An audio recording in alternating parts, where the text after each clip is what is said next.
Hello, and welcome back to Wisdom Warriors, the channel that inspires, motivates, educates, gives you tips here and there about life experiences.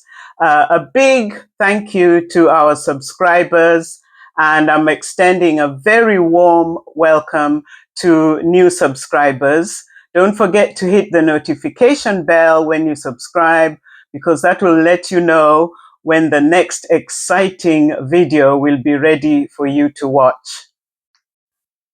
Today's video is a plant care video, and I'm going to give you some tips on how to care for succulents, which come in the form of flowering succulents and non-flowering succulents. Today's video will be about general care for succulents, but later I will do a separate video focusing on the flowering type.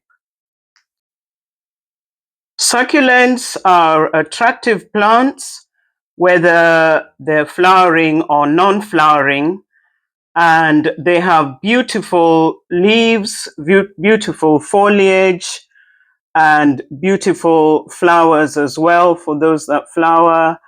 That's the snake plant there. That's a different variety of snake plant. Then there are these ones here. That one is aloe vera. That one is called calancho. There's that one. I don't know them, all of them by name. That's a calancho. That's a snake plant. Then there are these ones, all beautiful, absolutely gorgeous, beautiful plants.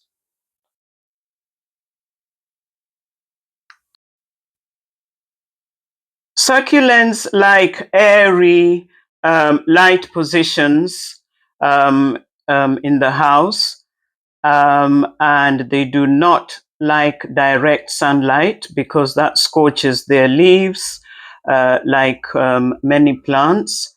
They store water in their leaves, so they don't require much watering, but their watering system, some of them, especially these little ones here, these small ones here, can be quite tricky.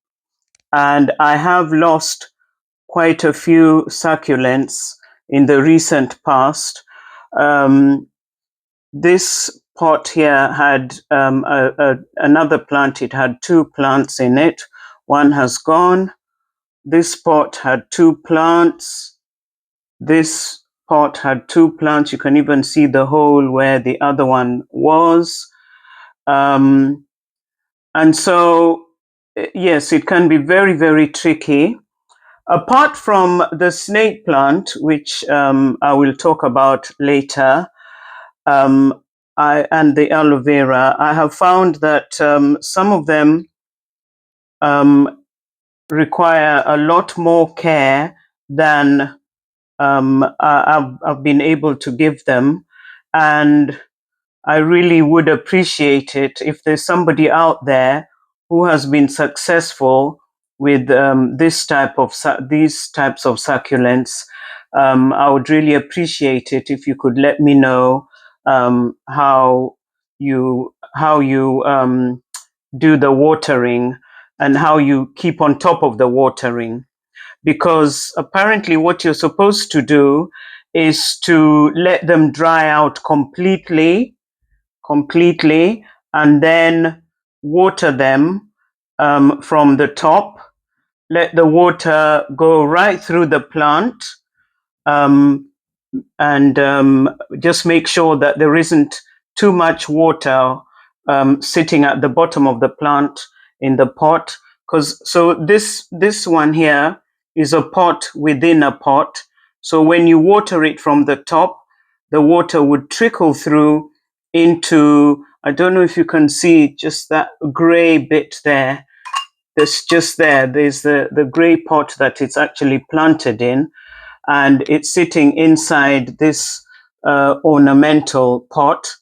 So the idea is to let the water go right through to the bottom, and then you make sure that there isn't water sitting inside the second pot, so that it doesn't have too much water sitting around, because it's already got enough water when you water it, when the water goes through the plant.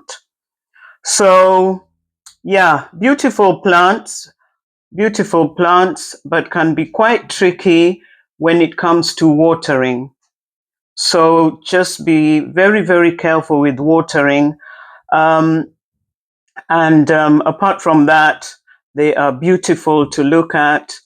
Beautiful, beautiful plants.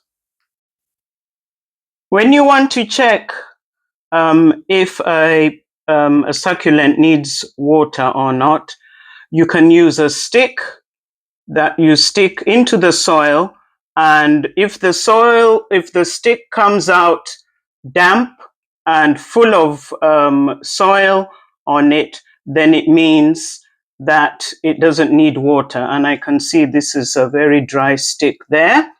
The other method is to use a soil or a moisture thermometer, sorry.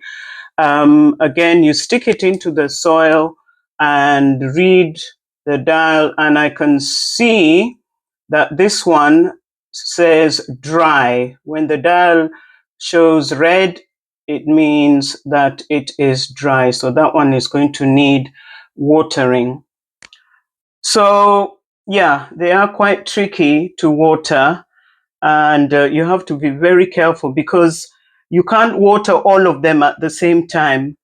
So if I water this one today, for example, it doesn't necessarily mean that that one will need water and that one will need water and that one will need water. So you have to check them individually and make sure that you're not just watering them because you've noticed that one of them needs water. So just be very, very careful with that. I'm now going to focus on two of these plants, two varieties of succulents. I'm going to talk about the snake plant. There's that one there. There's that one there, which is my oldest snake plant. This was actually gifted to me when I was in full-time education. You know how teachers get gifts at the end of the term or the end of the year? Well, this was a lovely gift that I got at the end of one term, school term. There's that one there. There's that one there. So these are all snake plants, and I have more of them. I have them dotted around the house, and I'll explain the reason why in a second. Then we have the aloe vera, which is a plant which I believe is used for all sorts of medicinal functions or things. And so, yeah, that one is there. It's just a beautiful plant to look at as well. Now, the snake plant is an air purifying plant, and so is the aloe vera. It's also an air purifying plant, and that means that they improve indoor air quality, and that's why I've got them all over the house. Apart from the fact that they're so attractive, so that's one really useful feature to know about snake plants. Snake plants, I remember I used to see them a lot in Kenya. And so they grow very well in tropical countries. They grow very well outside as well. They're very sturdy, and they grow beautifully well outside. They grow really tall outside as well.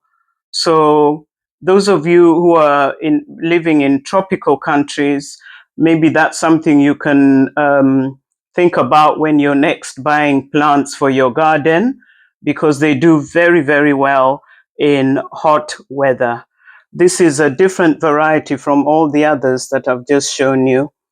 I think they're called snake plants because of the pattern on them. They look, they have like snake-like patterns on them.